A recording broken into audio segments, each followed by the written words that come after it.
in a couple of times in our SHPO staff meetings. I'm not sure if it had any more play because I've missed the last few. So. Okay. And Liz, just to piggyback off that, I had a conversation with one of the DRSOs last week that was not about the 250th, but as time went on, it got into the 250th and went from seeing as like, I don't know what my role could be or how I would engage my community around the 250th to like being gung-ho and wanting to like starting to have meet and greets out in the community about it. So I do think it's a little bit of a needing to maybe open people's minds moment here of not people are not wanting to get involved, but not knowing exactly how they could get involved in ways that it could be connecting to their mission, especially if they're not history organizations. And in conversation, and the problem is how many conversations can we all have, went the completely other way at the end of the conversation. Yeah. Well, I mean, I had a conversation with an art museum director from Connecticut, here at NEMA, and was getting a lot of questions. They already have an exhibition plan related to the 250th and lots of questions about like funding, what's going to be available. So that's the question I think we're getting the most at the league is like, we've got ideas and we want to do it. Like, when are we going to see money that we can use to do this stuff? So, and I'm like, Connecticut Humanities has a plan. They're working on it. So, I don't know if anybody has anything else to add. And hi, Cindy, if you're here, welcome. Okay, great. Well, I think that's really useful. And maybe I'll just add that as sort of like a standing agenda item as like, just some updates on what we have been sharing out or things that we have encountered that are worth bringing to this group and possibly to the rest of the commission as well. Okay, let me bring up the dear old action plan. We can take a look. Okay. Great. Okie doke. So I think the thing that we'd like to focus on today is just doing a little work on chunking out some responsibilities and timelines for some of these items that we've identified. So I think we've done a good job of, identifying some of the benchmarks, and we did great work in our last meeting, kind of thinking about how we're gonna think about what success looks like. I remember that was one of Liz's great contributions to shaping this document, sort of embedding that in the way that we talk about things. Okay, so I'm sorry, I'm still getting my head back into this document.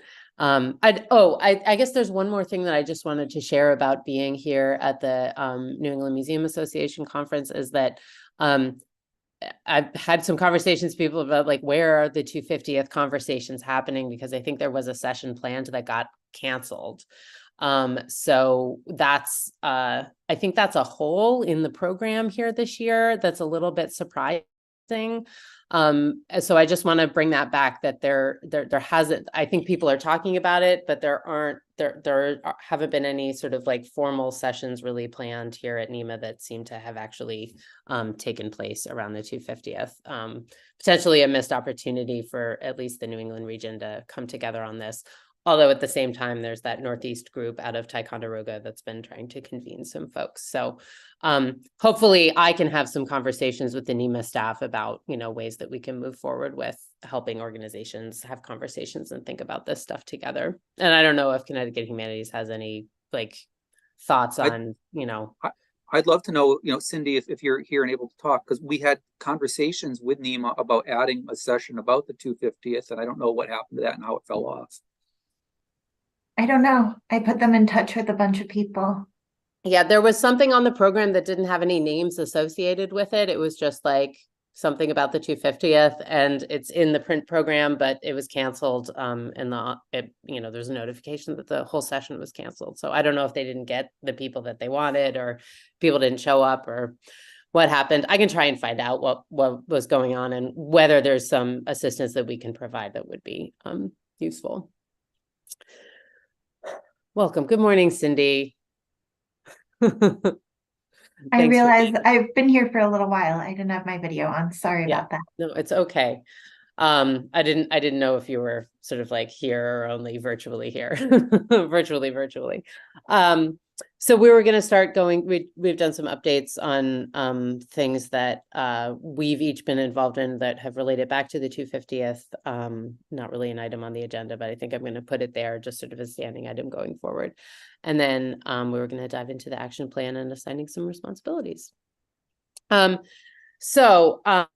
think under our first goal and first action step, we have one thing assigned on creating this Google form that we can complete to share our outreach that we're doing. I mean, we've just done this in a non-Google form way in this meeting, I think. But I don't know if Cindy, you have any updates on that. That was something that I believe we had assigned to you. Yeah, I have the form. I need to send it out to people. I haven't had a Okay. chance to do that. But when I do send it out, I'll ask for any feedback. I took kind of and I'll throw it in the chat actually as well. Oh, okay, great. I took kind of just tried to think of the things that came to mind and shared it with staff. So any other ideas are great. Great. Should we look at that right now as a group? Where's my chat?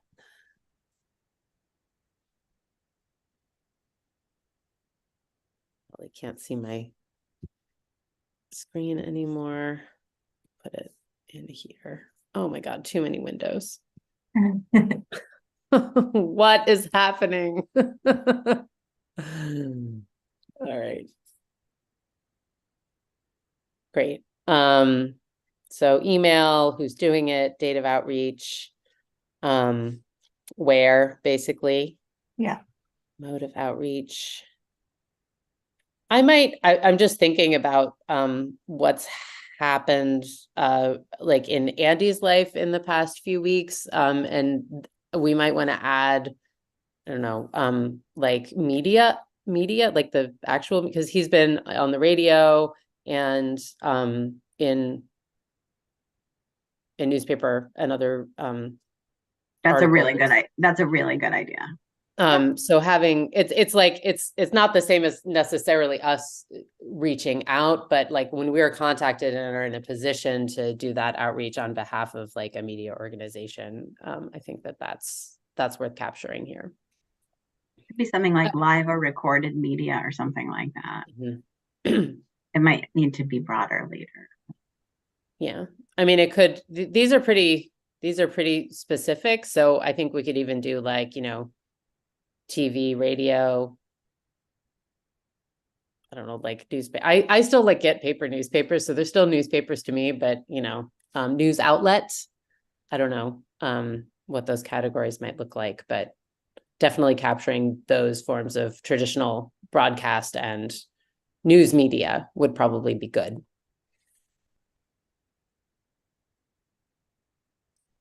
Link.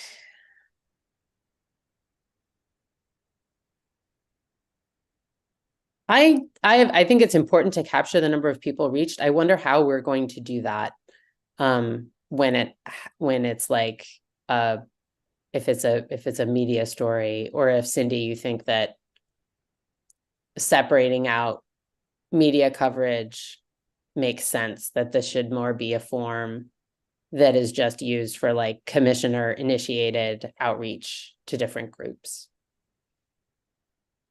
Thoughts from the group on that?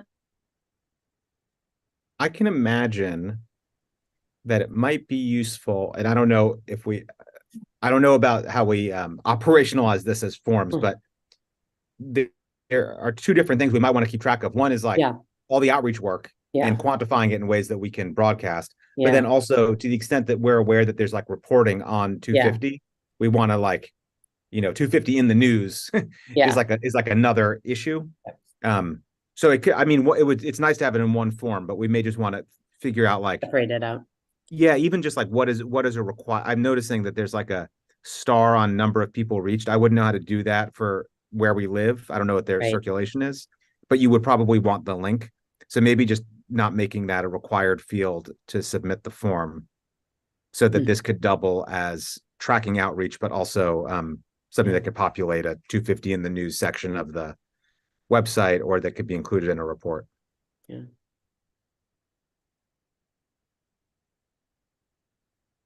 Yeah, and Cindy, I don't know if you have thoughts about whether the media, I mean, I guess my bigger question is whether we want to capture those all in this form together, if this form really should be, I know I just introduced the idea of having the media coverage being captured here, but maybe it's of a different form and should be captured in another way.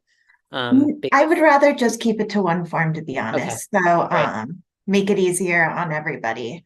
That way there's just one place. And we have a few items online right now that we have collected that are actually I haven't been adding the items that are 250th adjacent, if that makes sense.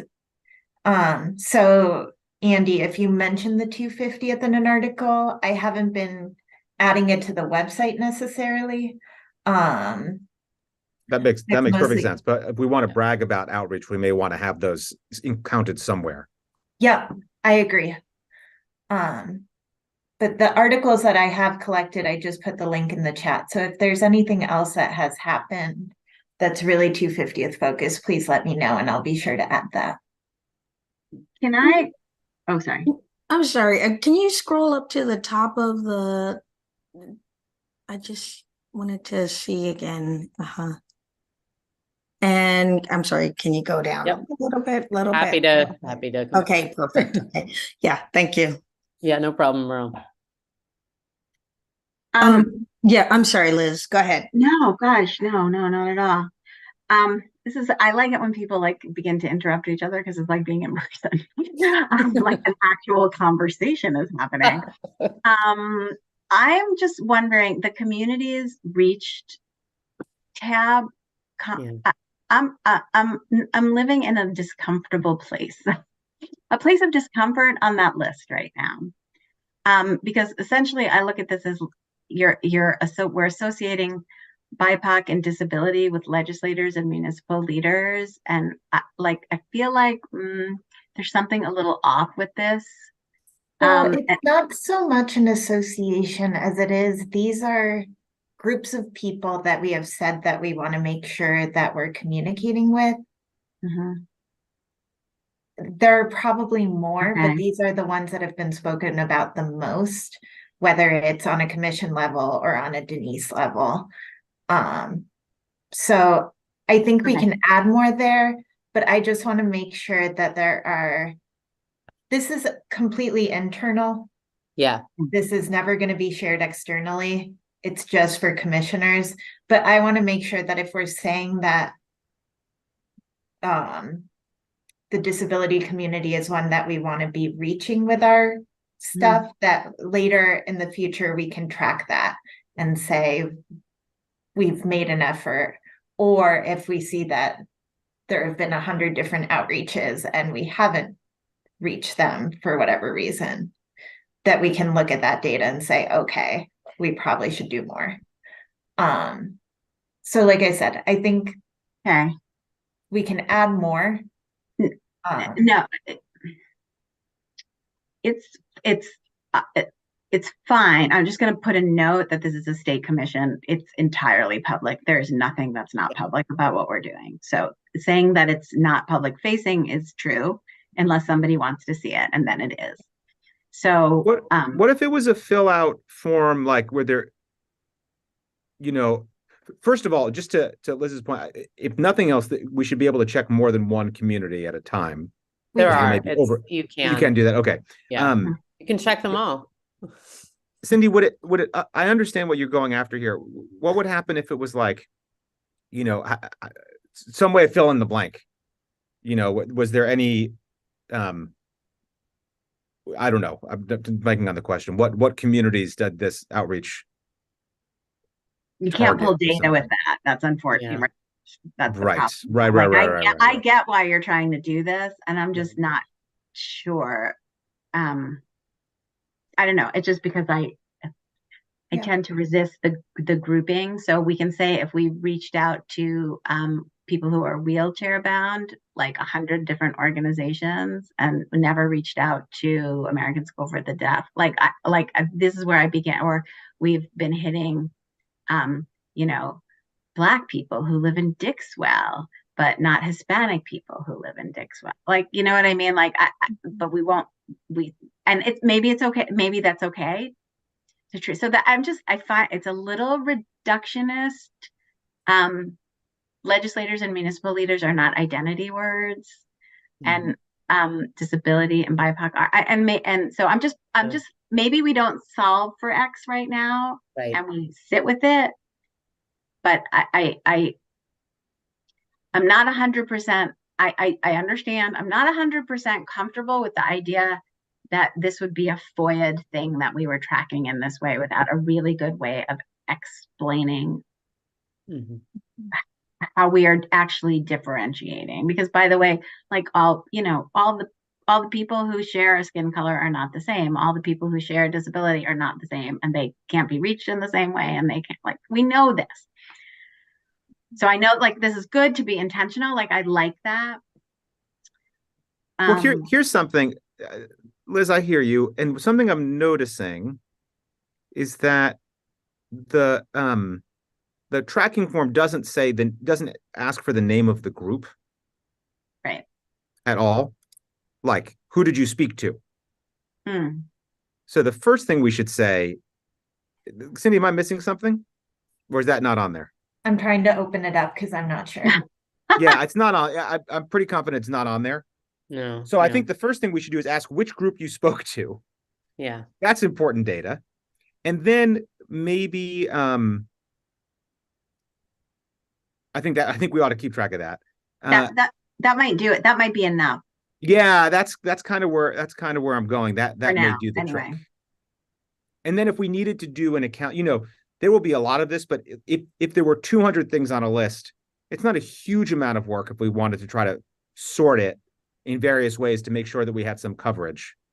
And that would happen without creating, a form like this that identifies people in this way that Liz is saying is maybe not ideal.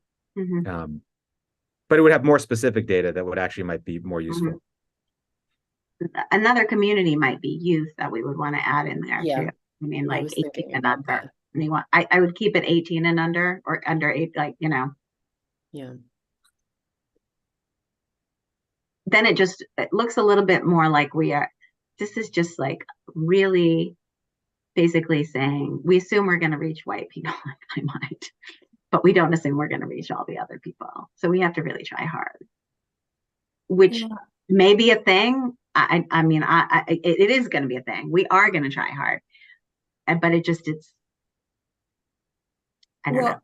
I like the idea of being specific about the groups that we reach, because I actually think that might be a better gauge certainly than BIPOC,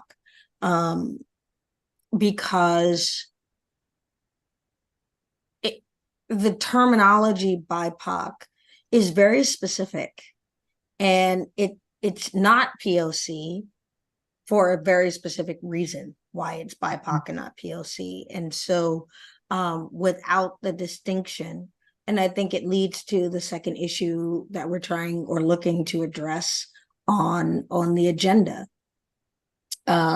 which is sort of the engagement of Indigenous communities. And, I would even add, Black communities as well to that conversation. And the reason why BIPOC is a terminology, is because of the unique and specific experience that Indigenous and Black folks have in relation to the American experiment. So I probably might say you take that whole section out and you be specific about the groups that you've reached, as opposed to say, having these sort of check boxes at all.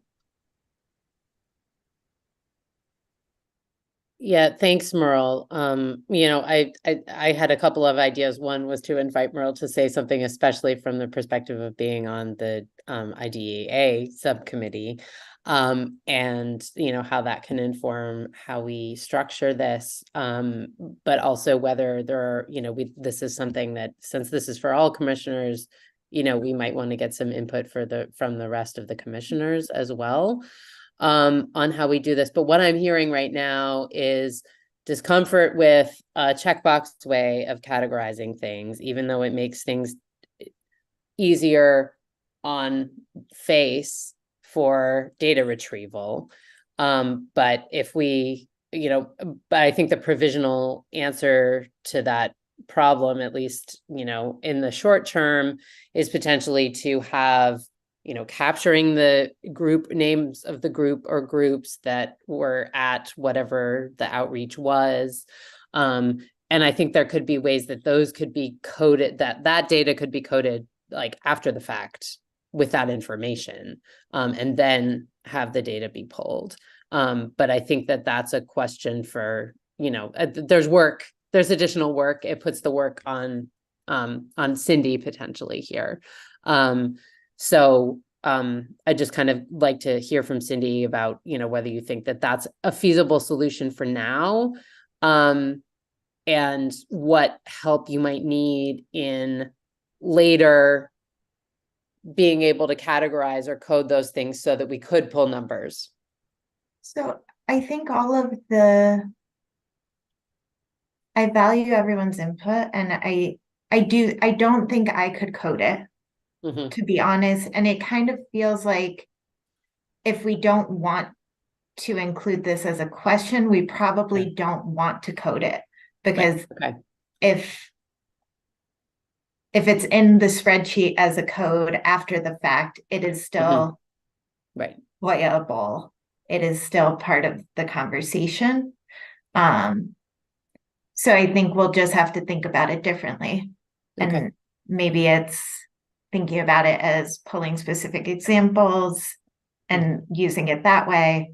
But yeah, I hear what everyone's saying. So I do agree that we should probably rework the question.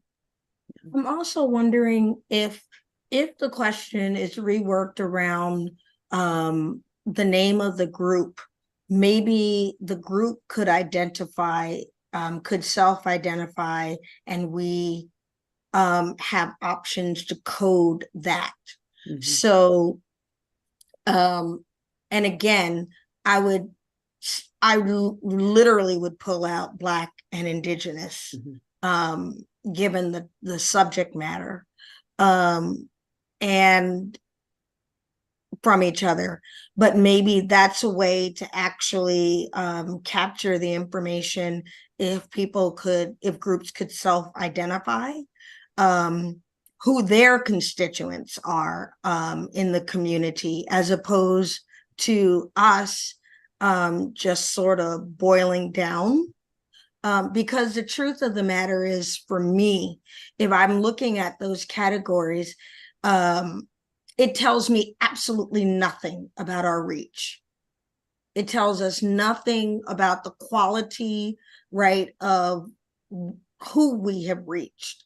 It may say something about the quantity, perhaps, but because it's not disaggregated, we don't really know. It could be over, what do you guys call it? Sampled for a particular group and not another. And you wouldn't have any way of knowing it. And so therefore you wouldn't be really effective at accomplishing, I think, at least a task around, disability, to Liz's point, and certainly around communities of color, that we say we're interested in drawing into this conversation. Yeah. Is there a mechanism, an easy mechanism by which, because it would be the commissioner filling out this form, do you have suggestions sort of logistically on how, like, a commissioner who's going out and giving a presentation or like doing a Zoom thing could work with the groups that are present to do that self-identification? Well, presumably, if you're going to do a conversation that is specifically trying to engage communities that are underrepresented, typically in our, general discourse, those groups can self-identify, and then you would indicate that through, so you could have a lot more check boxes, if you will, but around that self-identification piece. And I don't know, again, I agree with Liz. I'm not sure that municipal and legislators are an identity that you want to capture in this particular way, where you are. What's the point I'm trying to make here? Let me keep it simple, and I'll just be direct. I won't try to dress it up for you. Go for it. America's got a problem. You want to have an acknowledgement and a commemoration of a moment in our history that has set the course, for all of who we are today. And you have several, but very two distinct communities that don't necessarily see it the same way.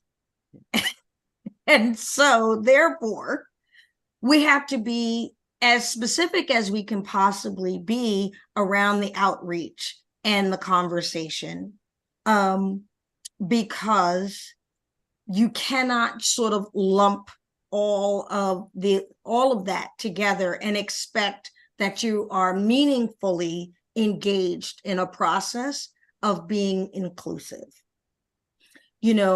Targeted universalism is a thing, as a strategy, right? To recognize how do you actually draw in the feedback that you're looking for.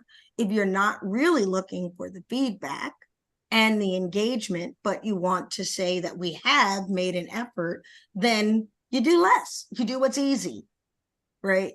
But we have to come through with a meaningful process to actually capture the information that you want to be able to say and look and say, hey, have we been able to really have the conversation with the people and communities, and to hear from them? Because we do the outreach and the conversation doesn't mean that the communities want to participate, right? But we should be curious as a commission as to why that would be the case, and allow that, if we desire, to influence how we do our work, if we say that we want to have an inclusive process. Yep. So I think the underlying assumption that communities want to participate, we have to interrogate that out the gate. Yeah.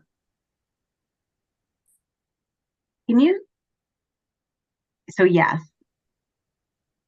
Can you scroll down this form? Because just thinking about what Merle just said. Okay. I mean, I think maybe what ends up becoming important really here is that question of, we are collecting this information for how long and to what end, right? And like, if I'm looking at, I wanted to see, I thought there was a follow-up need, right?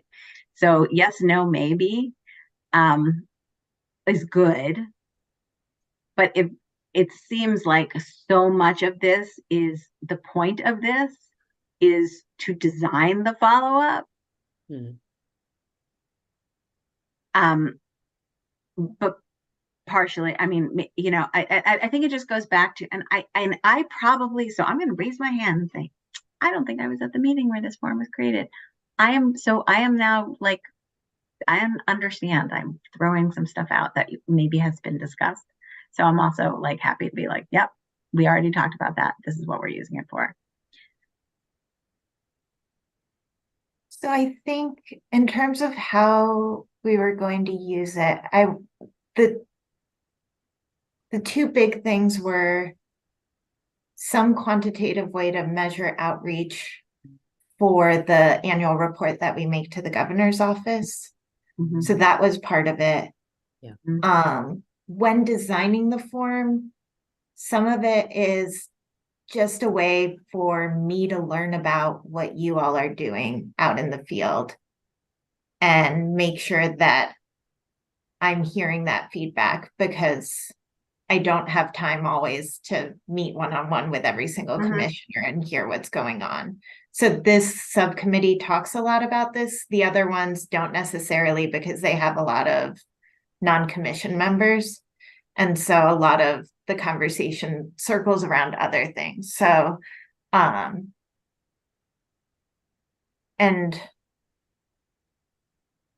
I hear a lot of really great conversations that are happening. I hear about them either in this meeting or at the commission meeting. And that's it a lot of the time. And so I think the hope was that I could send this form out on a monthly basis and kind of see what's happening in a way that doesn't take all of your time and my time.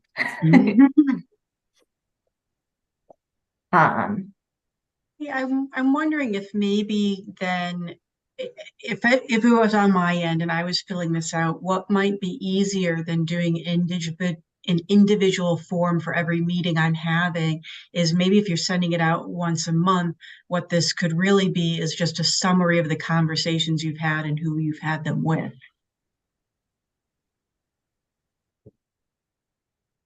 And I don't know if that's just too high level or you want to drill down, but yeah, I'm just thinking about the ease of completing it too, because there's a combination of wanting to maximize the response that you're getting to be able to track it. And I just, if I was filling it out individually for each conversation, it would be a lot.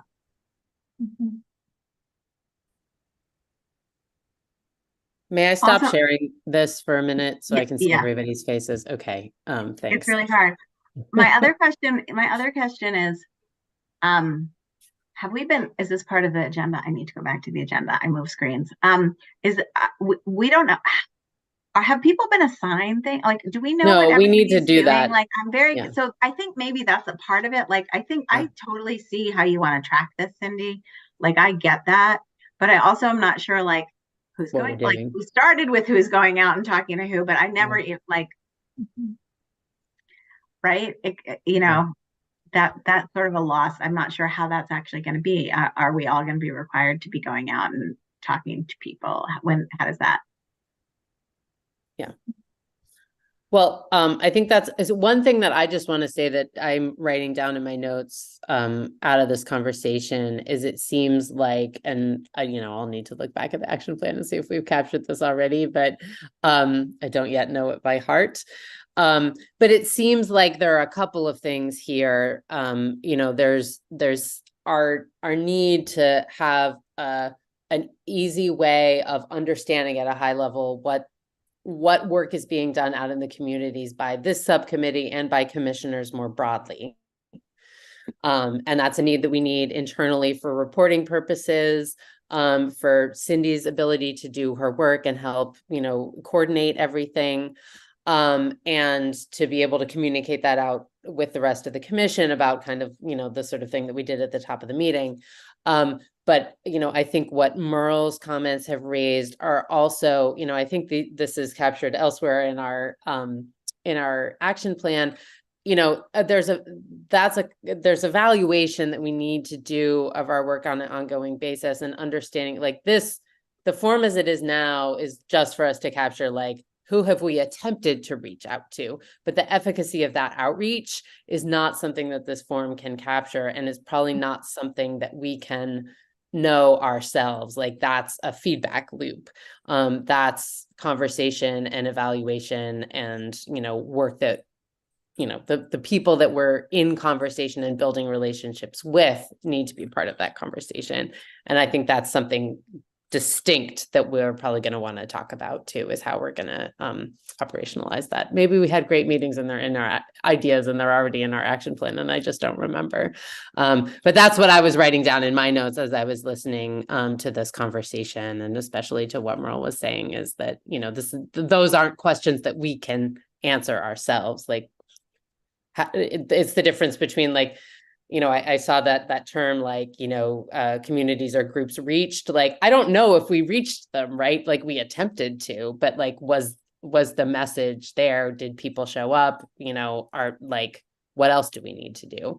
And I think that's a bit about the follow-up, but that there's also like kind of a separate set of questions that are things that we ourselves as commissioners can't answer. So I'm wondering then, Amherst, with that in mind, I think these are all good points.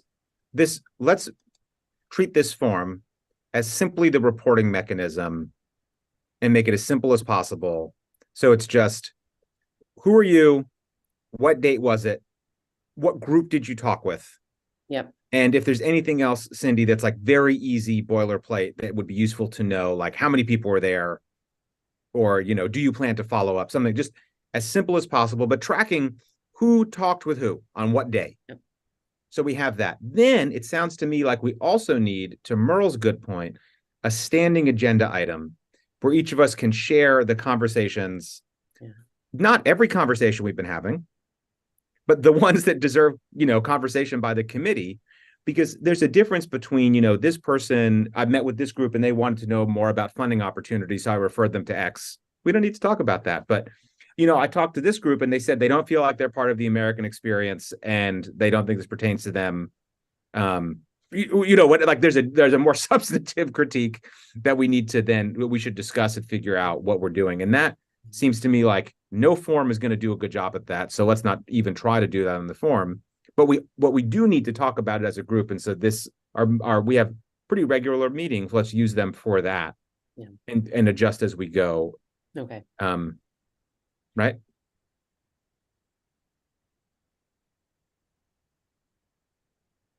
I like that. And I also think that we should probably talk about what does it mean to do outreach and community engagement.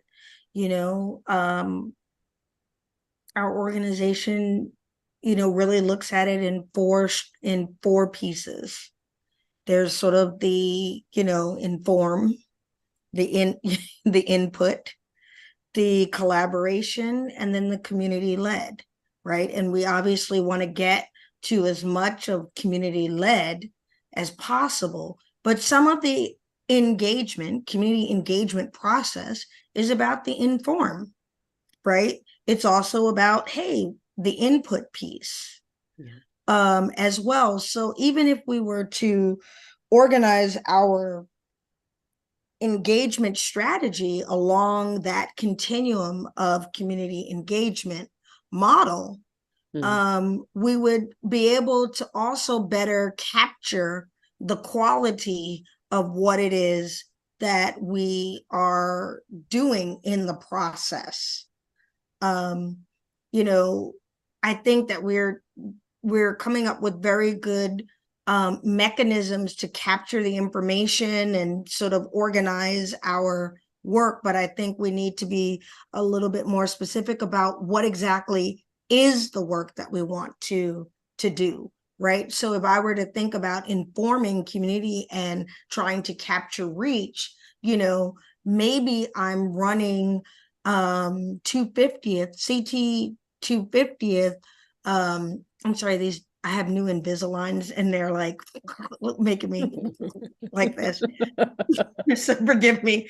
I'm like, oh, this thing is in the way.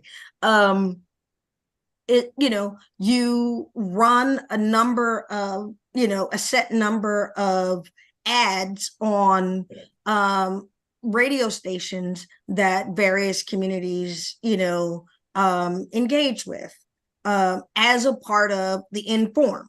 So, you know, we expect that if we run X amount of ads on the Polish radio station, you know, that has this average number of listeners, you could presume that there's some reach that you've made. That's an informed part of the process.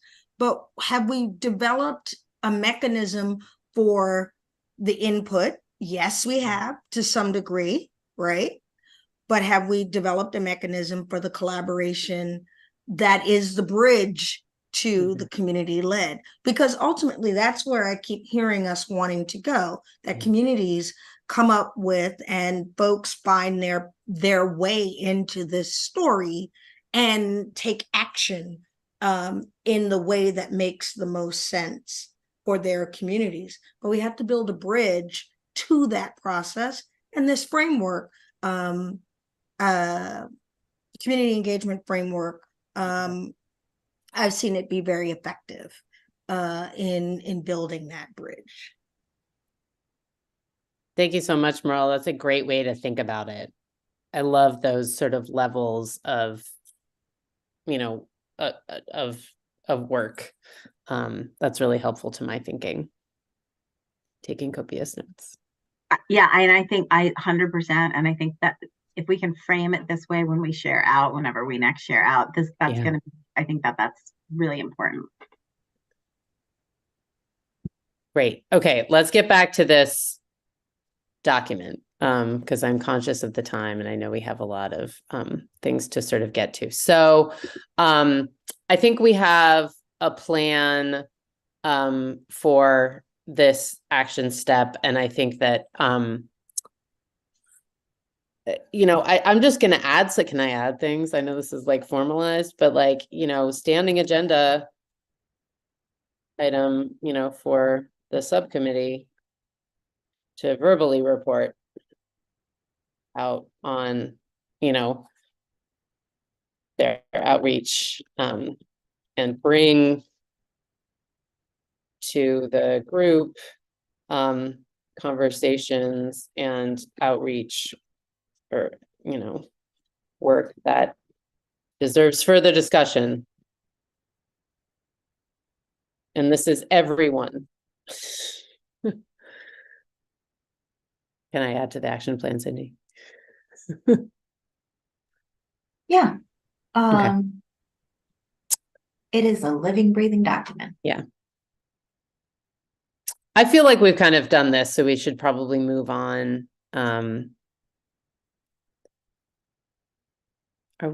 We've done the IDA workshop thing, so I think we need to kind of like get into the meat of the things that we are doing in the further action steps. So the third action step around this is you know, starting to host some of these meetings, and you know, this is really the inform and input probably part of the process. I'm going to be bringing these to everything now, Merle. Thank you so much. Okay, so where are we on this?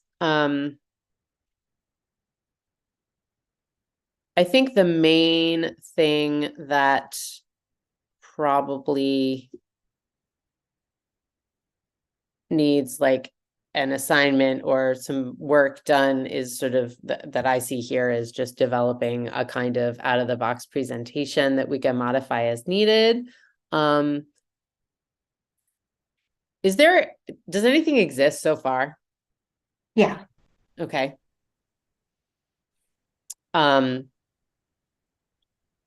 Is that shared somewhere in the drive? It's in the drive.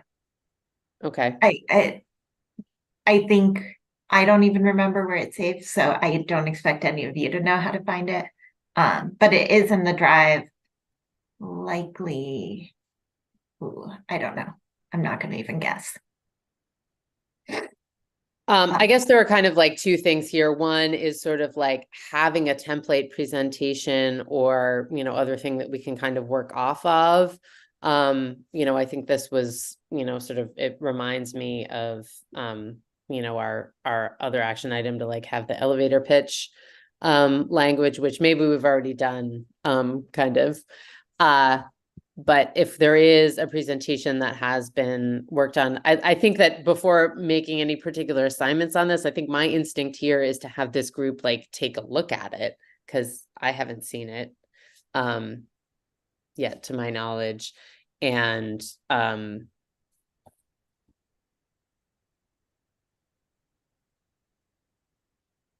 just see if there's more work that we would want to do, like to modify it for the kinds of outreach purposes that we're envisioning. Does that make sense? As a first step here. I should probably just show this. So things we need to do. Form, share, presentation. So when It you seems like say, that's, yeah, go ahead. I'm I sorry. was just gonna say, so when you say presentation, are you talking about written material, a PowerPoint, a Yeah. video, all of the above? So we definitely have a PowerPoint. And there is plenty of kind of written material on the website. That's where most of like the finalized documents that we've come up with live. We do not have a video. And I think we'll need to, if we wanted one, I think we would need to figure out kind of the purpose and work with, I'm not quite sure who, but someone to put that together.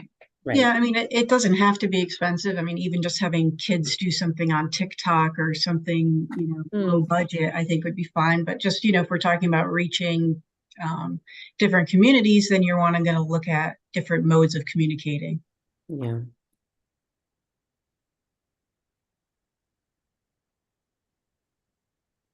It's making me think that that there's another just going back to those different levels that Merle was talking about. I mean, if we move this out of just the inform, but we think of it also as an input thing, like, are there ways that you could,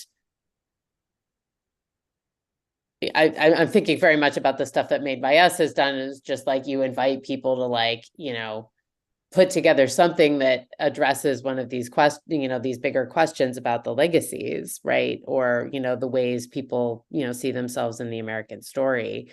And that's a way to engage with groups like on social media or things like that. I actually had a thought about this piece here in terms of, because I will tell you, you all know I'm not from Connecticut. And so I don't spend a lot of like time in the state, right? I interact with people around a very particular, aspect, but my work is in Connecticut. And what I see laid out here doesn't help me understand how we get the reach that we want and actually tap into the levels that we'd like to. So I could see perhaps this committee thinking about a particular strategy for each one of those levels that have a broad reach. So we were talking about, right, if it were a social media thing that you wanted to do, you can, the commission itself could, push out polls. That's a way to get feedback, like digital polls with a question that people could engage with. You could, have commissioners do a short clip that asks a question like, what's your stake in this story? And then have people, commenting and getting attention, but also getting feedback through, a social media message. Maybe there's an opportunity to set up at something that brings people together. You all had Little Amal come to Hartford in September. That would have been a great opportunity to have, not gotten people to focus on the 250th, but Little Amal is a story about how do you welcome refugees, right? But it's very tied to this story of America. Maybe it's sort of, having people record a little message, my American story, or my stake in this story, or, holiday season is coming up. Maybe people work on, some kind of commemoration piece, an ornament, if you will, that says this is, my 250th story is this. Something that's engaging, that is tangible, where people are. I'm assuming you have holiday markets in towns. You can set up little opportunities for people to chime in and put in their feedback. I'd like to see this in a 250th. That's in a format that draws on art and things that are culturally important and relevant to people in the moment. But I think that we'll have to think about this beyond presentations. Yeah. And how do you get a very simple engagement tool together to be able to help people have a say? Yeah. So I'll stop talking, I promise, after this. But an example, I recently did a community of colors truth and reckoning with Planned Parenthood. And it wasn't, we're going to get on the radio. It wasn't, we're going to go and talk to the community. It was actually getting a community gathering together, and multiple layers of how that happened, from facilitated, dialogues, to people being able to stop and make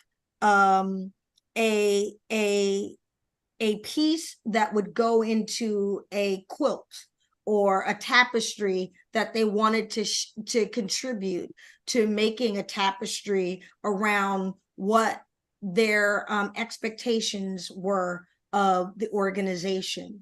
And those things ultimately were put into the form of a set of community mandates. That's not what we're doing here, but there were multiple ways that people could do it. They could do a little video clip.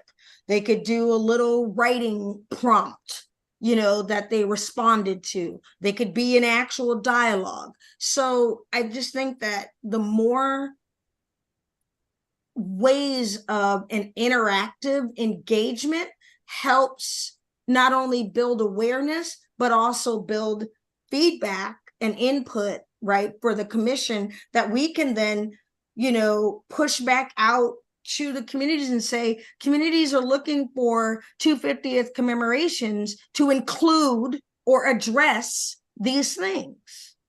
So it's just another approach to thinking about the engagement strategy. Yeah. All of that is so good, and yet we still bump up against the basic structure of what we're doing here, which is that we're not organizing anything.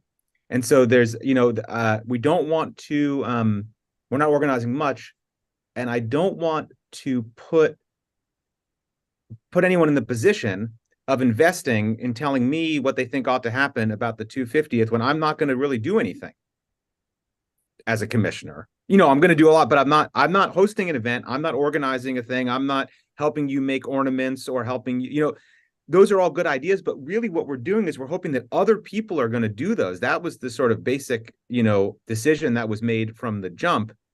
And so I think we have to figure out,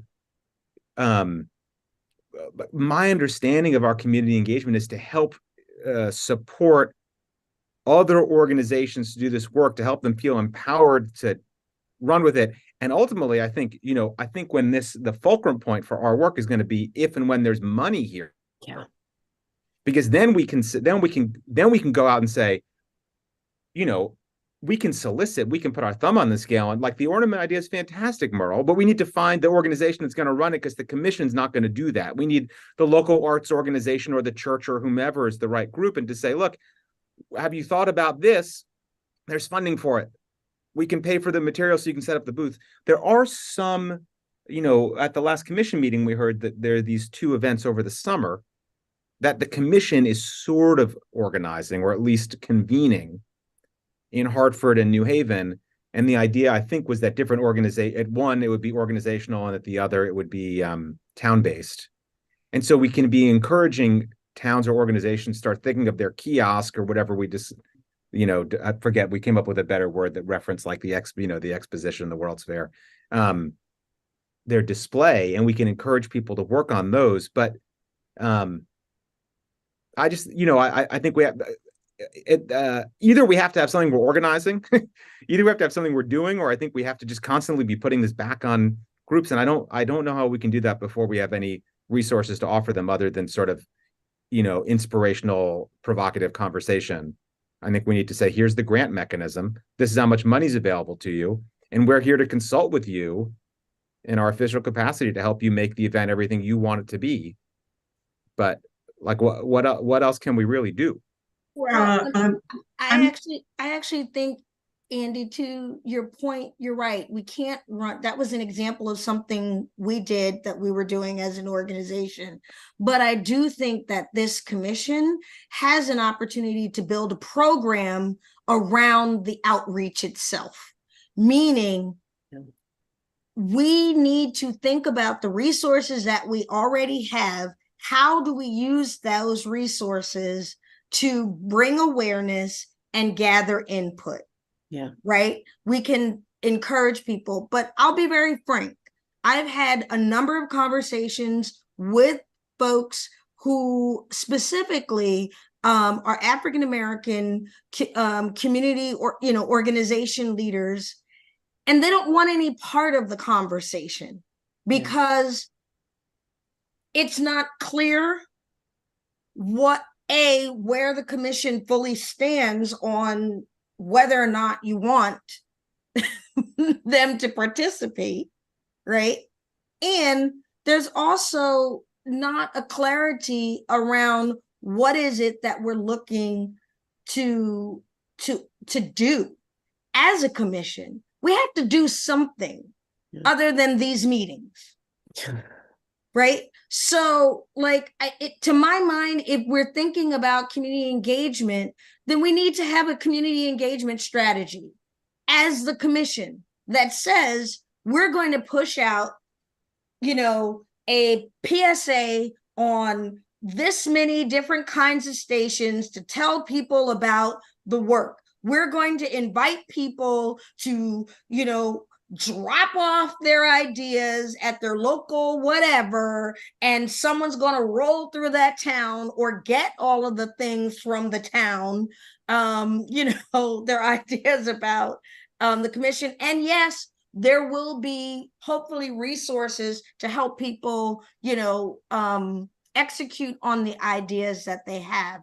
But we have to do something tangible around the community engagement, because, we haven't gotten to it on the agenda, I know, but I've been asking, what happened to all the indigenous people that we started this conversation with? And quite honestly, I think I'm the last African-American standing here at this point on this commission as well. Yeah. And I'm hanging in there, right? But we have to get real. We have to get real. And so we have to lean into something.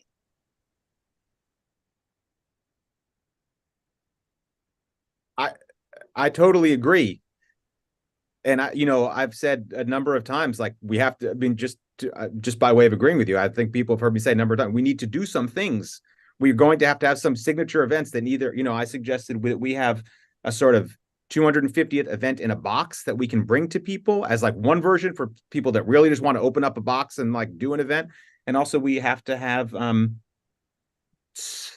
something to show for ourselves as a commission. And, we saw those things start to come online now with these summer events. That's why I mentioned them.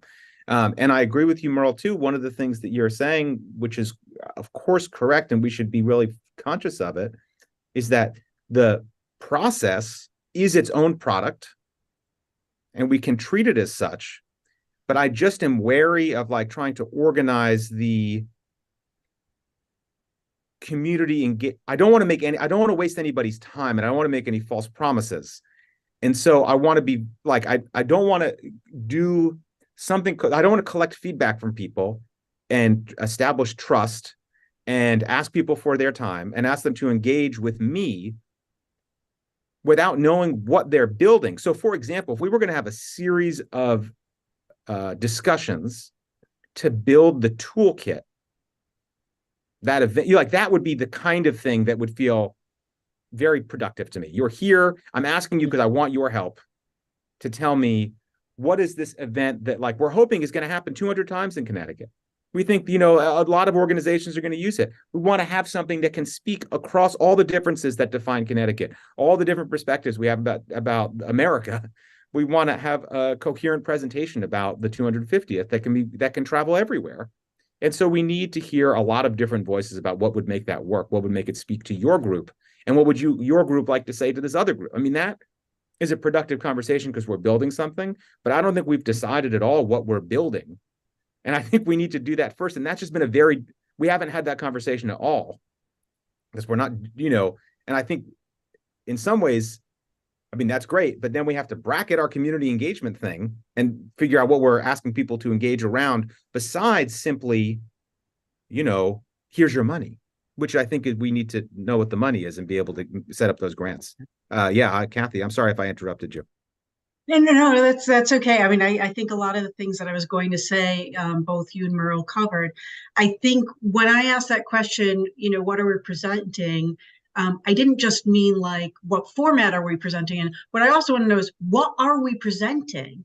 Like, I don't know. We're talking about community engagement, and presentations are not engagement. These are, right, different words for a reason. So I want to clarify those two things. And I think community engagement is where we're headed. I don't want to wait until money is available, and I don't want to rely on money for being able to do things because I'm sure it's going to be competitive. But we are hearing a lot of great ideas today. And I think the idea of a toolkit, an idea book, something where we are actually engaging with communities, getting them to start thinking about it, and then being able to say, okay, here's this unveiling of things that, here's the tools so you can do these things. I do think that's the way to go. And I think that requires exactly what Merle's been saying, which is what we need to be working on is our outreach program. What is this going to look like? Okay. I have so many, There's a lot. I think that two things can happen at the same time, probably with caveats. But I do think I've been thinking a lot, like my head is still stuck on what Merle said, like radio and PSA. I do think that this idea of whatever the message is, that 2-sentence message, that you're included, and if you're interested, here's how to find out more. Now, understanding that puts the onus of the action on the person hearing the message. I don't think that that's a bad strategy. I think it's not a bad strategy at all. I understand it takes money, but I think that might be one of the strategies. The other thing that I think is so underutilized, and I've been thinking about how to do this myself, it gets a little tricky, is just literally, I mean, there's like crap tons of influencers out there. They just need to be paid to push the content, right? And push the message, and then paid for their ideas about what to do next, right? I feel like there's people out there who are already connected, but you need to, and I maybe will be sorry that I'm saying this, but I always feel like there's nothing wrong to start with a transactional relationship, because a real relationship can grow from a transactional relationship, and it's on you to make that grow. But like, we gotta be letting people know that we need them and paying them for these services. Like, we're all sitting on this commission and we're putting a lot of work in it, and we're not getting paid for it. And I get that. I get it's a state commission, but if we're really looking at new models that are surrounded by equity, like this is a crappy model. Like none of this is okay. I mean, because we're assuming that anybody who can be at the table can do work for free. We have time to do work for free on top of the work that we choose to do for free. Like, on top of the paid work that we do, on top of all the other work we do. So the model of this commission is like already a problem. So blowing it up and putting it out there,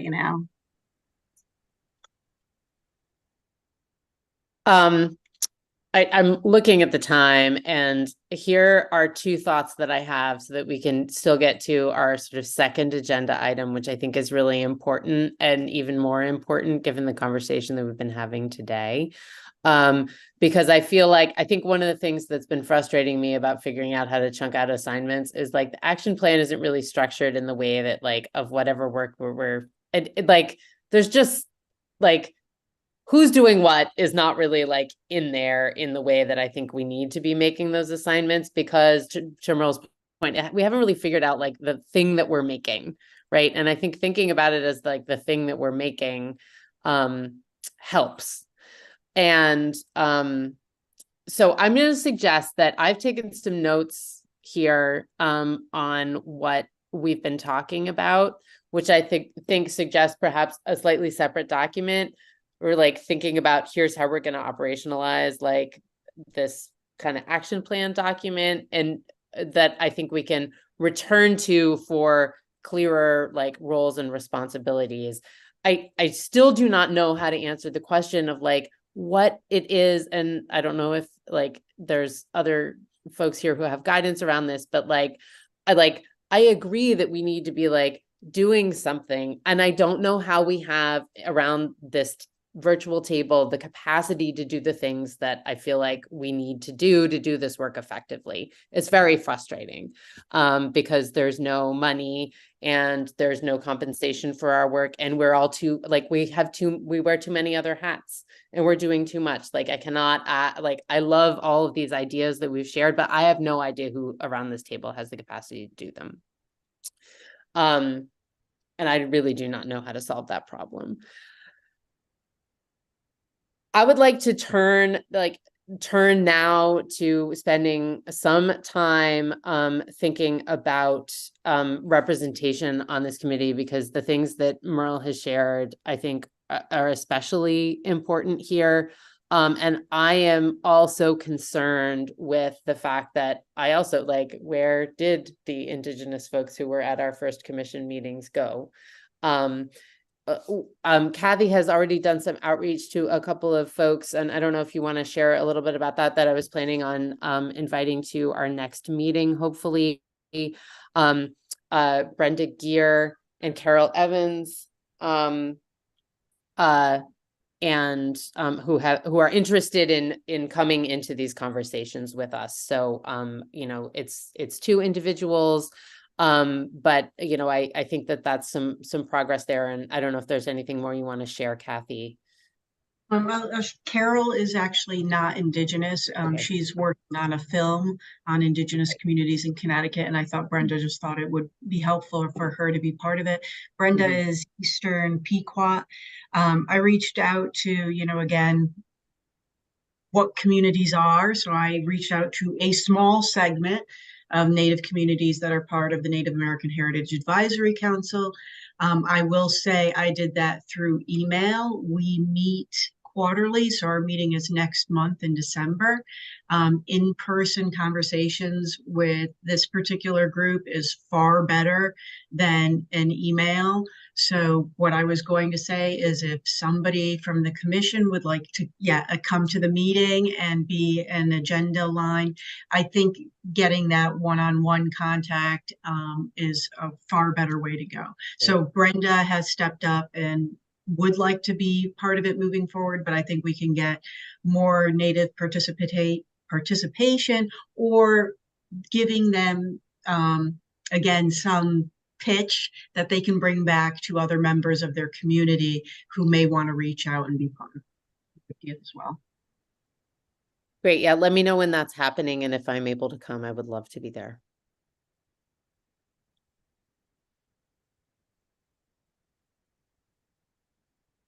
Okay, I want to open this up to a broader conversation about whose voices need to be here, who belongs in this group.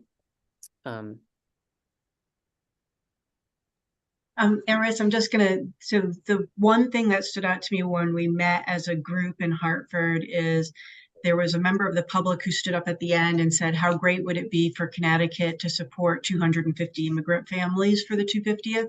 And I love that idea. Yeah. I have a good friend who is a legal advisor for IRIS, which is the Integrated Refugee and Immigration something. And I don't know if this should be you, if it should be Jason or Denise, but I would like to make that introduction. I did see her, we were at a conference last weekend, and I mentioned the idea to her, and she was also like, hey, that's not me, it'd probably be this other person. But if you make the initial contact, I can put you in touch, and maybe that's something, how that looks and how it happens. I just think they're the right group to work with. And maybe having somebody from that organization on our subcommittee would also be to get in touch with our, most recent or not just yet citizens. That's great. That's a great idea. I remember discussing that with you at the last commission meeting.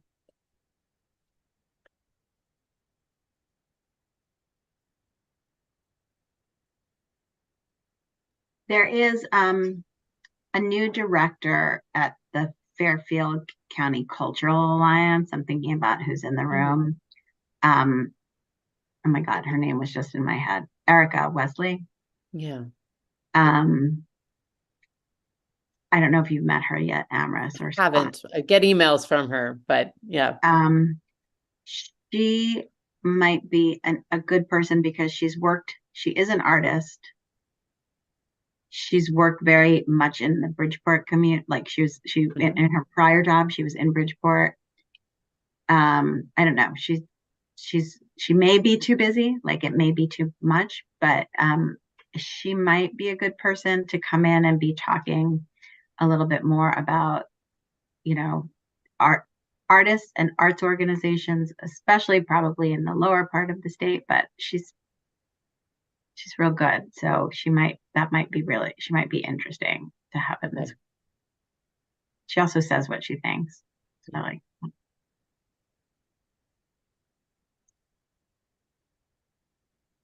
I'm certainly thinking about the Black and Latino communities in all of their many forms. And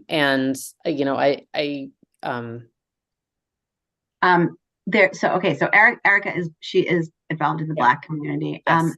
There is I'm forgetting her name. I have to look it up.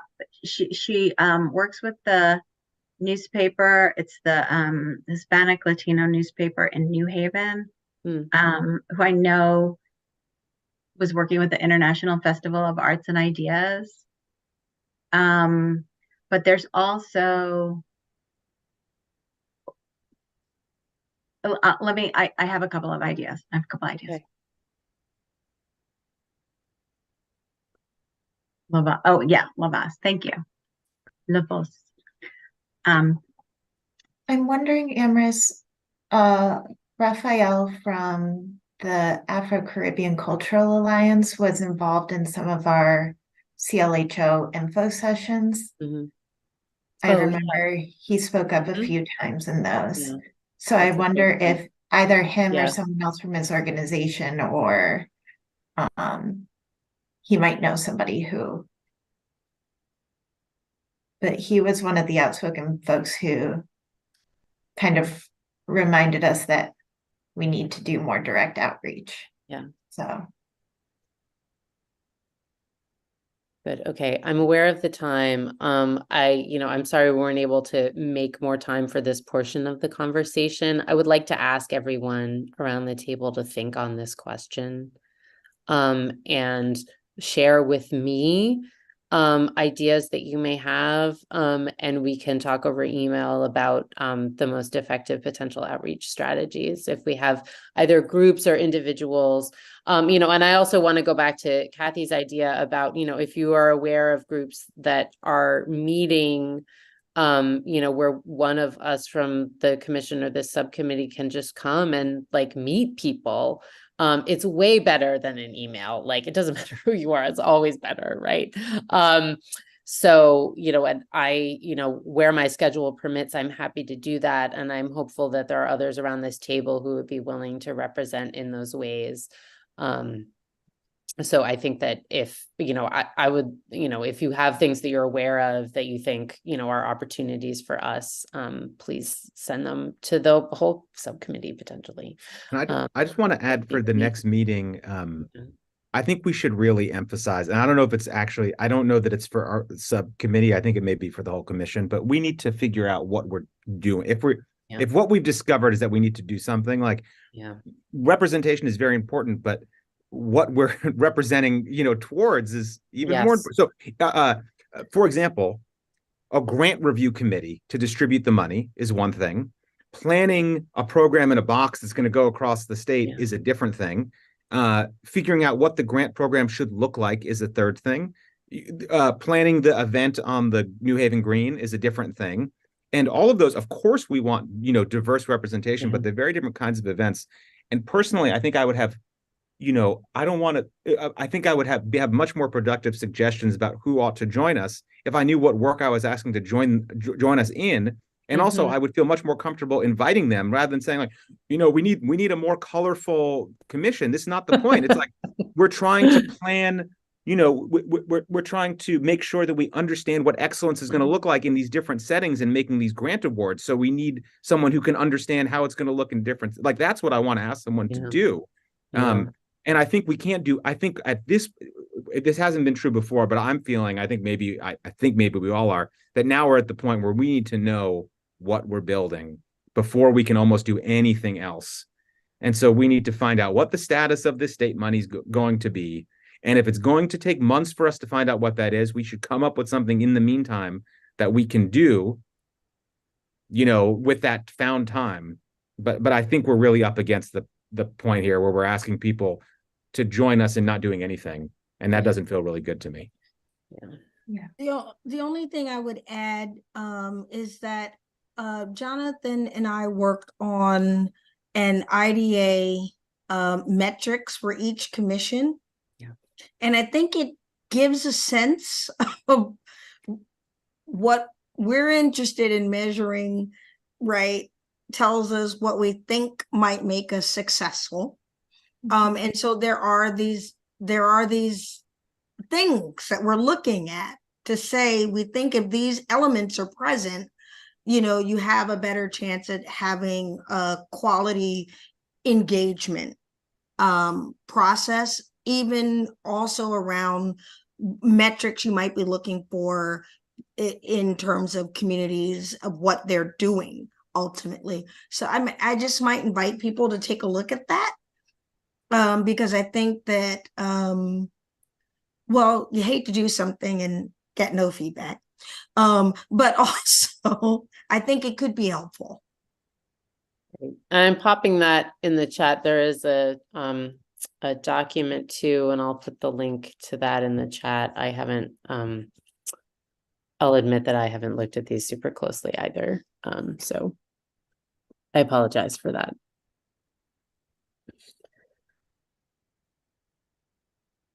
And certainly that informs, you know, some of the stuff we were talking at the top of the meeting about relating to, you know, like forum and capturing information and then evaluating our own work and being able to respond to that. I mean, I think one of the things that is sticking with me today that I just want to close with here, like it, you know, it echoes what Andy has just said, but it is also related to if we want, I just think that we have to add something to that list of things that we're doing, you know, in order for this group to do its work effectively. That's kind of what I'm hearing.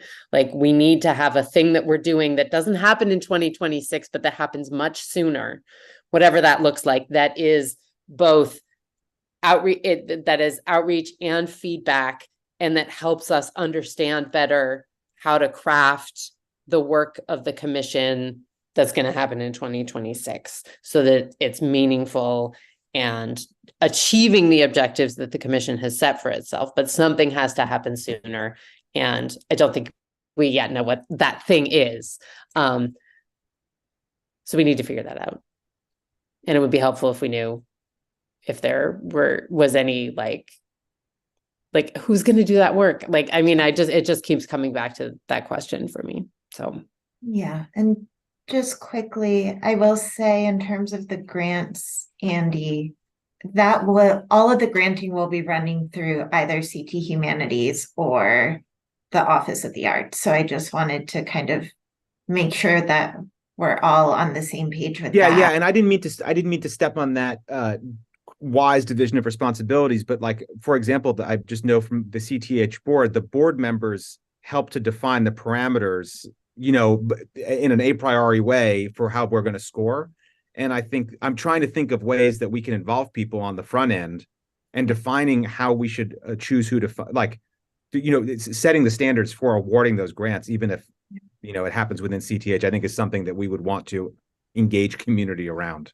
But that's not the best example, nor is it the only one, nor am I wedded to it. I was just trying to think of what sort of things we can invite people to participate in that happens as part of the process before, rather than just doing the thing in the end. No. And that's fine. I just wanted to make sure that we all know that the commission itself is not going to have a separate grant committee. I just wanted to make sure that. But I think these are all really good points in terms of the funding. We're working with the state, we're working with individual donors, and we're hoping to have some good announcements by January. Okay. I hope. So just wanted to let everybody know that as well. Because it came up a couple of times. Yeah. I mean, to me, it's like knowing the thing. Yeah, thank you, Liz. And I'll close this out. If you need to leave, please leave. But thank you all. This has been really helpful. I mean, I know we didn't like get all the assignments done. But you know, I think that we've identified the cusp of a problem in our work, I think, and hopefully I feel like I have a better framework for thinking about the problem, and also thinking about organizing the actual responsibilities and roles that we as members of the subcommittee may have. But being able to clearly define what each of us is doing is almost impossible, not knowing exactly what the thing is that we are actually working toward planning or producing or making. I mean, I was loving this idea of something tangible, because I think it's meaningful in a deeper set of ways. So I'm going to keep doing some thinking on that. I just if only I had the time, right? You know, to go out and, I mean, it sounds really fun. Everything you were talking about, Merle, was like, I would much rather be doing that than putting together a grant budget. Sorry, Scott. But that's like really fun work out in the community. And I think we all enjoy that. You know, we're all here around this table, but we have other demands on our time that are like important for sustaining the work that we're doing in our own roles. So, But I did volunteer, and I think if we had a plan, and Yeah. it means that I'm taking one weekend out of my life every month for a while, I'm willing to do it. Okay. That's great to know, Kathy. And I like getting out on the road and like coming to these things. And I think that the relationships that we can build through this commission are not only like applicable to our work as commissioners, right? They're applicable to our roles in the state in other ways. So I don't want to say no, I'm not willing to do any of that, because it doesn't, all right, let's close this meeting. Thank you all for your participation. I'm happy to stay on, Scott and or Cindy, if anybody wants to talk about sort of next steps. But thank you. And Andy, I'll see you next week. Okay. And I sent the notes off to you both already here as best Okay, I can great. capture them from the meeting. I know you probably need a different format or a sanitized version of something to be official minutes, but that's